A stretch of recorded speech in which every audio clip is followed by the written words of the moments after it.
À chaque fois que je parle de revenu universel, j'ai toujours la même question qui revient. Qui va financer ce revenu universel si les gens ne travaillent plus et donc ne cotisent plus? Et c'est une très bonne question. Et la réponse est beaucoup plus simple que ce que vous croyez. Aujourd'hui, quand une entreprise produit quelque chose, elle paye des salariés.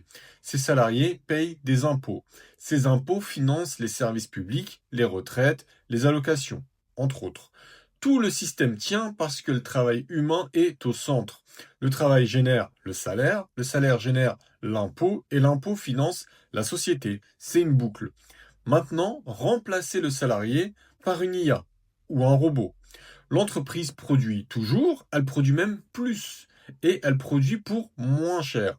Ses marges explosent, mais elle ne paye plus de salariés, donc plus de salaire, donc plus d'impôts sur le revenu, donc plus rien pour financer la société. Et donc là, la boucle est cassée. La solution, c'est de rebrancher la boucle ailleurs. Au lieu de taxer le travail humain, qui n'existera plus, on taxe ce qui le remplace, la production automatisée. Concrètement, une usine qui remplace 200 ouvriers par des robots économise des millions en salaire chaque année. Et je le rappelle, on l'a dit précédemment, elle gagne plus puisqu'elle produit plus et elle gagne plus puisque ses coûts ont réduit. Donc on taxe une partie de cette économie. Bill Gates, par exemple, a proposé exactement ça en 2017. Si un robot fait le travail d'un humain à 50 000 dollars par an, le robot devrait être imposé de manière similaire. L'entreprise paye toujours moins qu'avec un salarié, mais elle reste gagnante. La société récupère une part de cette valeur produite. Et c'est pas la seule source. Taxe sur les transactions automatisées, taxe sur les données, parce que l'IA ne vaut rien sur nos données. Et aujourd'hui, on les donne gratuitement à des entreprises qui valent des milliers de milliards.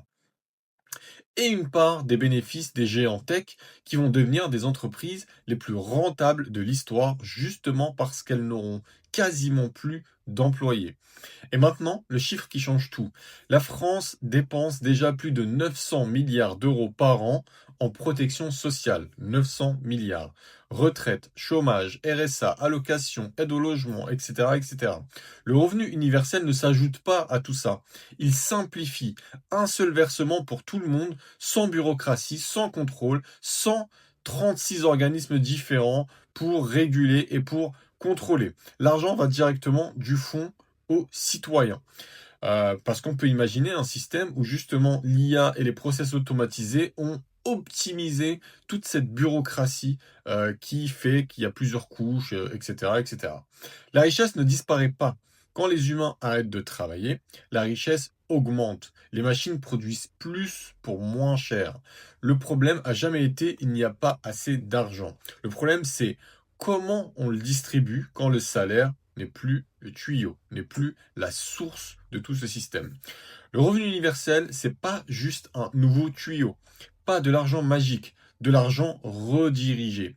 Vous trouvez que ça tient la route ou est-ce qu'il y a une faille? Dites-le moi en commentaire.